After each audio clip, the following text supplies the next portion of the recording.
खुलुमबाय। दिनै 28 मार्च 2026 गिबियावनो गोजोन फुंबिलिनि गाहाम हामलायनायखौ बयनिसिमबो जासिहरनाय थाबाय। राशिफोरखौ फरायनायनि सिगां आंनिफ्राय आनान गसाइनिसिम आरज खालामनाय जायोदि दिनैनि साना बुहुमनि साफ्रोमबो सुबुंफोरनि थाखाय गाहामैनो गाहाम बारलांनो हायो। जेबो खैफोद आफोद जायालासे फैदो दानिया दिनैनि राशिफोरखौ खोनासंनायनि गिबियावनो दङ। मेष राशि गोबां गोसो होनायनि गोनांथि दं। मेष राशिनि खाफाल गोनां अनजिमाया 6। वृष राशि रांखान्थियारि मुलाम्फा जागोन। वृष राशिनि खाफाल गोनां अनजिमाया 3। मिथुन राशि फालांगियाव गिदिर फालांगिफोरजों गोरोबथा जागोन। मिथुन राशिनि खाफाल गोनां अनजिमाया 5। कर्क राशि रायज्लायनाया मावख'आव जेंना सोमजिहोगोन। कर्क राशिनि खाफाल गोनां अनजिमाया 2।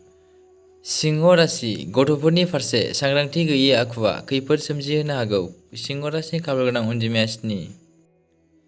कन्या राशि मोजां मोनज्लायनाया जागोन नाथाय अहंकार आखुनि थाखाय दावराव दावसि जानो हागौ। कन्या राशिनि खाफाल गोनां अनजिमाया 8। तुला राशि सोरखारि खामानिजों लोब्बा थानाय सुबुंफोरा जौगागोन। तुला राशिनि खाफाल गोनां अनजिमाया 3। वृश्चिक राशि सावस्रिया एसेबो मोजां जानाय नङा। वृश्चिक राशिनि खाफाल गोनां अनजिमाया 5।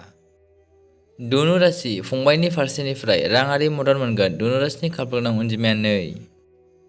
मकर राशि फालांगियाव जौगागोन। मकर राशिनि खाफाल गोनां अनजिमाया 2। कुम्भ राशि फालांगिया गोख्रैथि लागोन आरो मुंदांखा जागोन। कुम्भ राशिनि खाफाल गोनां अनजिमाया 5। मीन राशि गुबुनखौ इनाय खालामनायनिफ्राय गोजानाव था। मीन राशिनि खाफाल गोनां अनजिमाया 6।